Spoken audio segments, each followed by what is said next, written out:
Mother D Reaper was a terror when it was released for the Digimon card game long ago.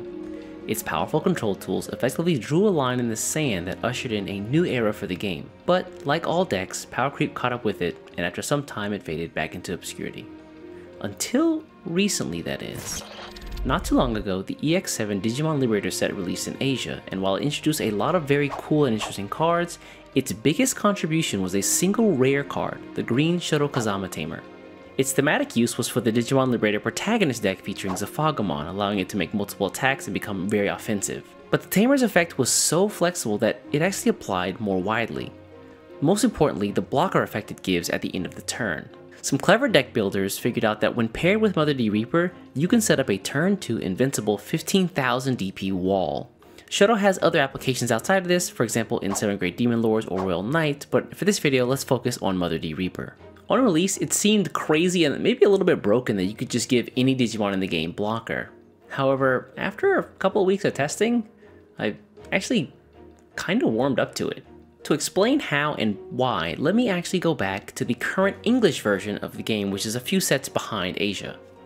Currently, Numamon and Yellow Vaccine Magnamon are incredibly strong, and many players are worried the upper echelon of decks are too concentrated thanks to these two dominant forces. Numamon, thanks to the power of their Numamon X cards and Monzaimon X antibody cards, and the powerful Ukamon duo, can outpace other decks in speed and removal. Meanwhile, Yellow Vaccine featuring the Magnamon X card can play fast and loose with the memory gauge because of cards like the BT14 Patamon, the Rapidmon cards, Emissary of Hope, and the Awakening of the Golden Knight option card. This all lets them get up an invincible 15,000 DP Magnamon within 2 or 3 turns. Both of these decks are so fast that other decks have trouble keeping up. So Bandai ends up putting themselves in this weird situation where if they limit or ban some of the cards in one of those decks, you actually kind of have to hit the other because with one gone, the other is just even more oppressive. Enter the Mother D Reaper plus Shoto Kazama combo.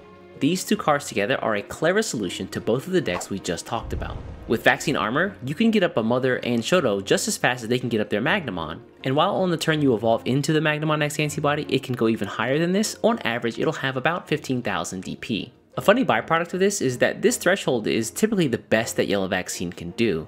So as the Mother Shoto player, you can actually trade away the Magna if they decide to swing. And what makes this even worse for the Vaccine Armor player is that cards like Edamon or the Black Tie Tamer can actually force this swing into your favor, allowing you to win the battle. So here we have a check into Magnamon X antibody, but that doesn't mean you can't use Magna at all, it just stops Vaccine Armor. Blue Magnamon, while being the slower of the two variants, can actually fight back because the Vmon inheritance effects can raise the Magnamon's DP to over 15,000 on average. We get the best of both worlds. Magnamon is still playable in some form, but the faster version is actually worse and as a result sees less play. Now let's turn our attention to Numamon.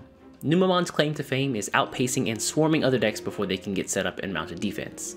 But big walls can still be problematic for them though. It means that they need to make more attacks to get their damage through, or clear the way with powerful DP minus effects from cards like Monzaimon X Antibody. But Mother D Reaper is special because like Magnamon, it's unaffected by your opponent's effects, which means the Numamon player has no choice but to start trading bodies to get attacks through. And while it's not impossible to win for Numamon, it's much harder when you have multiple mothers down alongside powerful defensive ace cards like Shadow Seraphimon, Mega Gargomon Ace, and Vaikamon Ace. And so almost ironically, Mother D Reaper drags Numamon down into the swamp and slows them to a crawl with control. So at this point you're probably thinking, well East, if Mother and Shoto can do this to some of the best decks in the game, then surely they'll just gatekeep everything else too. Actually, maybe not. Decks of all kinds still do really well even with Mother D Reaper and Shoto around. Blue decks like Ancient Garurumon can use the Koji Tamer to bypass Mother's blocker ability and still bounce security cards as well. You also have cards like Hexablaumon's Ice Clad ability to win off of source battles. Green easily gets over with a myriad of DP plus effects with things like Tyrant Kabuterimon. Red actually feels more playable as a result of Mother D Reaper and Shoto because you can raid into the Mother D Reaper to kill it with big DP Digimon. And decks like Dorogoromon can use Alliance from AG to swing over, and Collision actually forces your opponent to block with something even though the Mother D Reaper is unaffected by effects. Remember, Collision targets the player. These are only a couple of examples, but I hope that it shows that there's a lot that can still be done. And yes, while there are some strategies that do get pushed aside competitively, I think that the diversity that is yielded from this situation is still really good. So now the only question that really remains if you're Bandai is, well, what do you do in this situation? Do players need to wait patiently until the EX7 cards are released? Or are Numemon and Magnamon so crazy that they warrant a change even though the solution is coming? And then there's the follow-up question. If you do hit some cards now, do you undo them when EX7 drops, or do you keep them in place? The downside there is that there's just a lot of unknowns in that situation. Feels like if you're in Bandai's position, there's just not really a clear answer here. So then I want to kick the question out to you folks out there watching. What do you think should be done? Should folks just write out the current state of the game until the EX7 drops and things change? Or do you think that Bandai should take action now? Let me know your thoughts in the comments below. Anyways, folks, thanks for watching. I'm gonna get out of here. Before you get out of here, do me a favor, hit the subscribe button, and I'll catch you in the next one. Take care.